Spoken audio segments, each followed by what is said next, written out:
Green మ్యాట్లకి మా జగనన్న పెట్టిన ఖర్చులు కోట్ల రూపాయలు.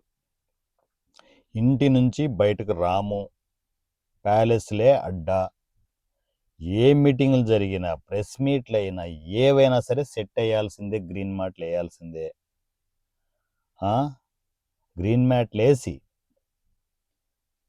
సినిమా సంబంధించిన టెక్నికాలిటీ మొత్తం అంతా అలాంటి టెక్నీషియన్స్ అందరినీ పిలిపించి విశ్వరూపం చూపించేసి అన్నీ చేస్తే అవి ఎవరికీ జనాలకు తెలియదు.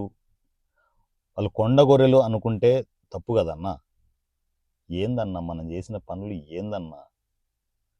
ఎక్కడికక్కడ దోచుకోవడమే అని అనుకుంటే జనాలు పిచ్చోళ్ళేం కాదు కదన్నా, అమాయకులేం కాదు కదా. అది ఎంత వైలెంట్కి వెళ్ళిపోయిందంటే లిక్కర్ స్కామ్ ఎంత భారీ స్కామ్. జనాలకి మందు లేకుండా మద్యపాన నిషేధం అని చెప్పేసి మనము సీట్ ఎక్కేసాం. పోనీ మద్యపానం నిషేధం చేయలేకపోయాడు, ఎందుకంటే దోచుకోవడానికి కావాలి కదా అని అనుకున్నా కూడా ప్రతి చోట దోచుకోవడం ఏంటన్నా?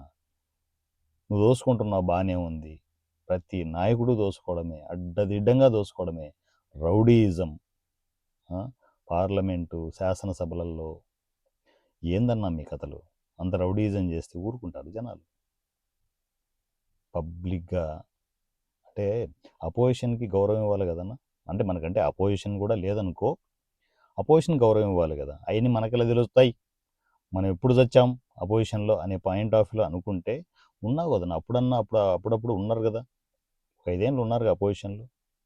మినిమం గౌరవం ఇవ్వాలి కదా. నాకు గౌరవం లేకుండా రౌడీజం చేసి ఇష్టం వచ్చినట్టు మాట్లాడితే, గవర్నమెంట్ మంది కదా అని మాట్లాడితే శాశ్వతం అన్నా. గుద్దేశారు, కూటమి గుద్దేశారు. ఇప్పుడు మనం అనుభవిస్తున్నాం.